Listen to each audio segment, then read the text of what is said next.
And we want to show you at 5:30 a live look from Juno Beach, Florida tonight. You can see the palm trees starting to bend a little bit as the wind is hitting that area. It's a Category 4 storm right now. Matthew is approaching the Florida Atlantic coast at this hour. And here's now a look at what the Category 4 storm already did to the Bahamas earlier today. It actually made landfall in Nassau this morning, pounding the island with winds of more than 100 miles an hour, causing a storm surge with swells of up to 15 feet. Now, Locked Up with 13 radar shows Matthew is right off the Florida coast as we speak. Now, we've got Angela Buckman tracking the hurricane's path for us at 5:30 tonight. Angela?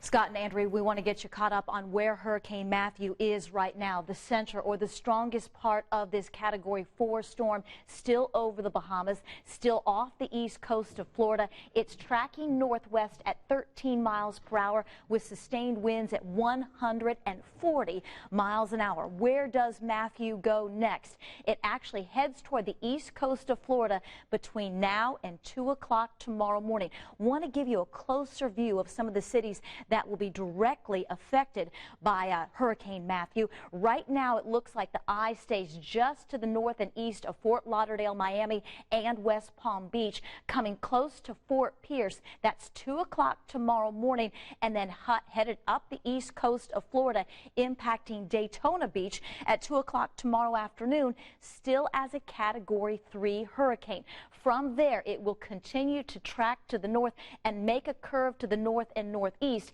impacting the coastal sections of Georgia. Friday night into the start of the weekend, it heads towards South Carolina as well, still as a Category 1 or 2 hurricane. What's interesting with Matthew, it may actually loop back around Sunday night into Monday, into Tuesday, and may impact Florida again.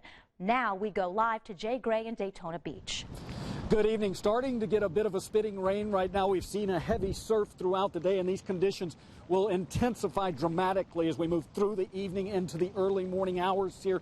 Let's take a live look in Hollywood, Florida, where they're also preparing. Above, you can see a rough surf there as well. This state likely will see the worst that Matthew has to offer. In Florida and up the East Coast right now, last-minute preparations and prayers. It's this rough now.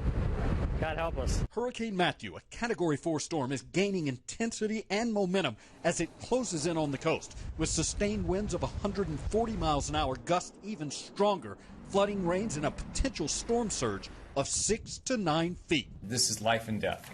Evidence of that, the storm-ravaged Caribbean islands, where Matthew's been blamed for more than 100 deaths, a majority of those after Haiti took a direct hit.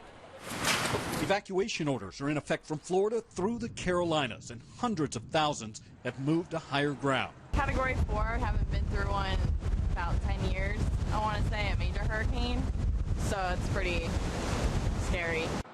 For those who plan to ride it out, supplies and fuel are running out, and so is time. Conditions will arrive in just a few hours. This is game day. This is when this is gonna hit. The current track shows Matthew just off the shoreline this evening and continuing its violent run up the eastern seaboard through the weekend. It is going to hug the coastline, but it is also going to go further in. The reach of this massive storm and potential scope of devastation, like the concern here, growing as Matthew moves in. Yeah, and also a growing concern when you look at the forecast. This system, after it clears the East Coast, could actually loop around, cause more problems here again early next week. That is the latest live in Daytona Beach. I'm Jay Gray. Back to you now. All right, Jay, thanks so much. Here now are some live pictures right now. Relief teams, as we understand, from Indiana are being sent down south to help out. The Indiana Department of Homeland Security is sending a 6-person team from the Emergency Operations Center to Tallahassee, Florida. And an Indiana Task Force 1 is also sending 7 members to Georgia and the National Response Coordination Center in Washington, D.C. And Lester Holt will be anchoring the NBC Nightly News from Melbourne, Florida, live tonight. Al Roker, Miguel Almaguer, Ron Mott, Kerry Sanders, and Tom Costello will also report live as that storm, Hurricane Matthew, bears down on the state of Florida this evening. Well,